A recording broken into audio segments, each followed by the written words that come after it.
या अशा ट्रिपमध्ये चहा म्हणजे डायरेक्ट स्वर्गच आहे. सो तुम्ही इमॅजिन करून बघा की या बोटवर मी आहे आणि चहा आहे आणि ही इतके सुंदर नजारे. आपल्या सर्वांच्या बकेट लिस्टमध्ये एक डेस्टिनेशन नक्कीच असतं. नारळाच्या बागांनी भरलेलं, निळाशार समुद्र किनाऱ्यांनी नटलेलं आणि स्वच्छ सुंदर बॅकवॉटर्स असलेलं तुमचं माझं सर्वांचं फेवरेट केरळ.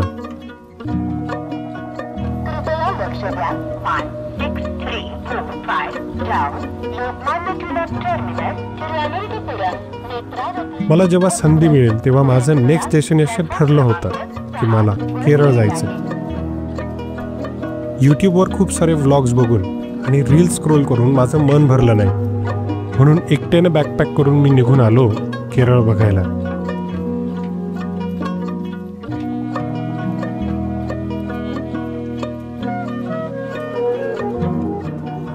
हाय, हॅलो, नमस्कारम, वेलकम टू केरला. मी फायनली पोहोचलो आहे केरळला, कोलमला. आणि आता इथून माझा 4 दिवसाचा केरळचा प्रवास सुरू होणार आहे.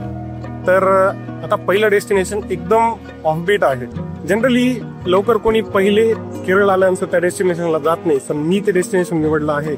सो माझा पुढचा प्रवास कसा असणार आहे तुम्ही एन्जॉय करा या सिरीजमध्ये. केरळला कोणीही आलं की सर्वात आधी ॲलेपी, वर्कला किंवा कोचीला जातात, पण मी थोडंसं शांत आणि एकांत असलेलं ठिकाण निवडत होतो. कोलम शहराच्या बॅकवॉटर्समध्ये असणारं एक सुंदर आयलँड, मनरो आयलँड. आता इथं सँटा मारिया हॉस्टेलला आलेलो आहे. I am met to Sanjeev. मी त्याला विचारतच होतो की जेवायची काही सोय आहे का मित्रा. तर तो मला म्हटलं की तू काय आणलंस, तू इथं कुक करू शकतो. मी त्याला विचारलं की तू कसं करणार तुझ्या जेवायचं. तो मला म्हटला की तो स्वतः कुक करतो. मी त्याला बोललो चल भाई, मी तुला खिचडी खाऊ घालतो. आणि आता तो मी शॉपिंगला जाणार आहे, तिथून थोडंफार खिचडीचं सामान आणणार आहे आणि एका मल्याळी माणसाला मराठी माणूस खिचडी खाऊ घालणार आहे. माझ्या प्रत्येक ट्रिपमध्ये एक रूल असतो जो मी फॉलो करण्याचा ट्राय करतो. MFMM म्हणजेच मोर फ्रेंड मोर मेमरीज. जेवढे जास्त मित्र आपण बनवतो तेवढ्या जास्त आठवणी आपण सोबत घेऊन जातो. तर मग आमची खिचडी आता बनवून झालेली आहे. आणि ह्या माझ्या मित्राचं नाव तुम्हाला सांगून देतो. याचं नाव आहे संगीत आणि त्याच्यासाठी मी खिचडी बनवलेली आहे. Are you excited to eat Marathi khichdi? हा आम्हाला आमचा नवीन मित्र भेटलाय. Hi, can you tell me your name again? Okay. आता हेच बघा, संगीत आणि अर्नो माझ्या केरळ ट्रिपचे पहिले मित्र. आम्ही सोबत खिचडी बनवली, टरबूज खाल्ला, गप्पा केल्या, चिल केलं. एक मल्याळी, एक फ्रेंच आणि मी मराठी. कोणाचीच भाषा कोणालाच कळत नव्हती, तरी सुद्धा आम्ही चांगले मित्र झालो. कारण सव्रदथीनु भाषेइला, म्हणजेच मैत्रीची कोणतीच भाषा नसते. सो जेवण खूप मस्त झालं. उद्या सकाळी अर्ली मॉर्निंग उठायचं आहे, कारण मला इथली जी बोट राईड आहे ती मला ट्राय करायची आहे, मनरो आयलँडची. उद्या सकाळी भेटूया बोट राईडवरती. ओके, सो तोपर्यंत बाय बाय.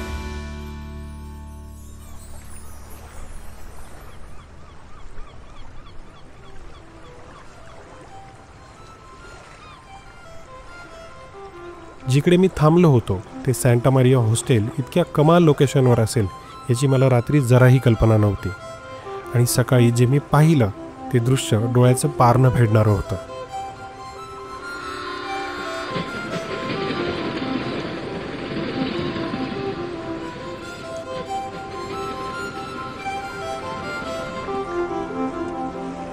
माझी केरळमधली पहिली सकाळ हे माझ्यासाठी खूप मोठं सरप्राईज होतं.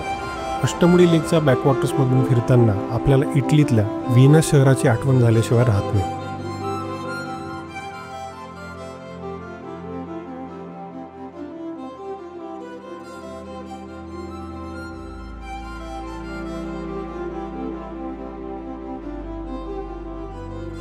निळशार स्वच्छ पाणी आणि त्यात हळूवार चालणारी होडी, पाण्याच्या कडेकडेने बांधलेली कौलारू घरं आणि अशातच तुम्ही प्रवास करत करत पोचतात या सुंदर खारफुटीच्या जंगलांमध्ये, ज्यांना मँग्रोव्ज असं म्हटलं जातं. आमची होडी चालवणाऱ्या दादांनी आम्हाला सांगितलं की चला तुम्हाला या लेकमधल्या काही हिडन जागा दाखवतो. हम लोग अभी यहाँ से जाने वाले हैं. आणि त्यांनी होडी वळवली ट्विन मँग्रोव्जकडे.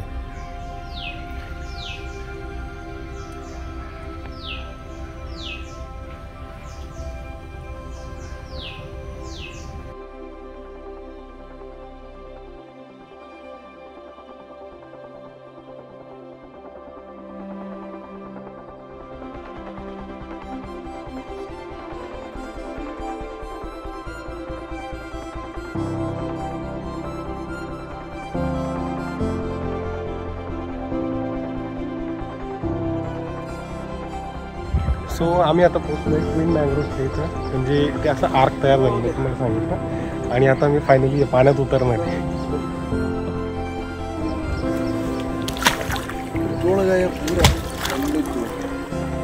म्हणजे इथं पाण्याची हाईट काहीच नाही. हा अच्छा माती.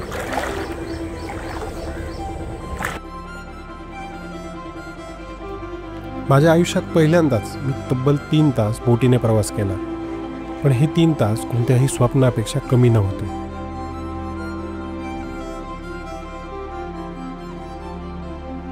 जाताना त्यांनी इथलं लोकल फिश मार्केट दाखवलं आणि आम्हाला हॉस्टेलजवळ ड्रॉप करून निरोप घेतला.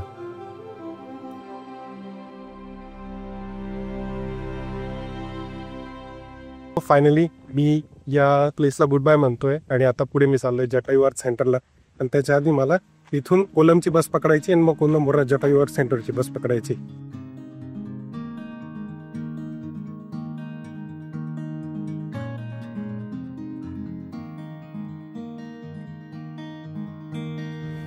सो आता मी आहे कोलम बस स्टॉपला आणि इथून मला आयूरची बस मिळाली. आयूर म्हणजेच जटायू आर्ट सेंटरच्या बाजूचंच गाव आहे.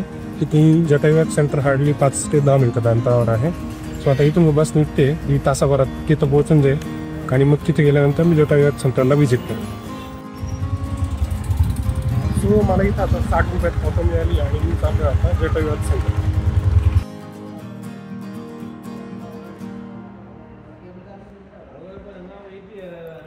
मी इथे पोचलो तेव्हा वाजले होते 5:20 आणि जटायू आर्ट सेंटर बंद होतं 5:30 वाजता. त्यात इथे ऑनलाईन पेमेंट चालू नव्हतं. प्रॉब्लेम हा नव्हता, प्रॉब्लेम होता की माझ्याकडे कॅशच नव्हती. मी आजूबाजूच्या 1-2 जणांना विचारलं कॅशसाठी, पण त्यांचाही माझ्यासारखाच प्रॉब्लेम होता. शेवटी 5:30 वाजल्यामुळे जटायू आर्ट सेंटरचा प्लॅन ड्रॉप करणार होतो, पण तितक्यात तिथले सिक्युरिटीवाले दादा आले आणि मला बोलले, भैया तिकीट ले लो, पेमेंट मुझे कर दो. सो फायनली मी तिकीट काढलंय. 295 रुपये तिकीट आहे जटायू आर्ट सेंटरचं. पण जर तुम्ही इथं आले तर लक्षात ठेवा की कॅश ऑनली आहे, त्याच्यामुळे कॅश सोबत ठेवा, नाहीतर मग इश्यू होतो.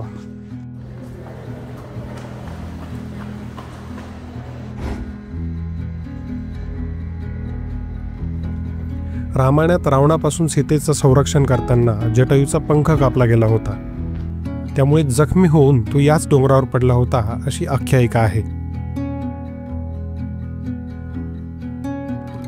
आणि त्या गोष्टीची आठवण म्हणून इथे हे 70 फूट उंच जटायूचं शिल्प उभं केलं गेलं आहे.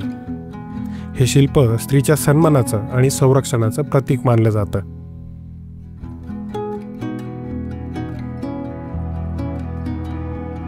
तो इट्स जनरल नॉलेज टाइम. तुम्हाला माहिती आहे हे स्टॅच्यू जगातलं सगळ्यात मोठं bird statue, it's a world's largest bird statue, जी केरळमध्ये आहे, इंडियामध्ये. या जागेत फिरताना मला एक योगायोग आठवला. मी राहायला नाशिकला आहे. मागच्या वर्षी माझी पहिली सोलो ट्रिप हम्पीला म्हणजे रामायणातल्या किष्किंधा नगरीला झाली आणि आज मी जटायू आर्ट सेंटरला आहे. योगायोगाने या 3ही जागा रामायणाशी जोडल्या गेलेल्या आहेत. असो, माझ्या आजच्या दिवसाची संध्याकाळ या सुंदर जागी झाली आणि माझा केरळचा पहिला दिवस पूर्ण झाला.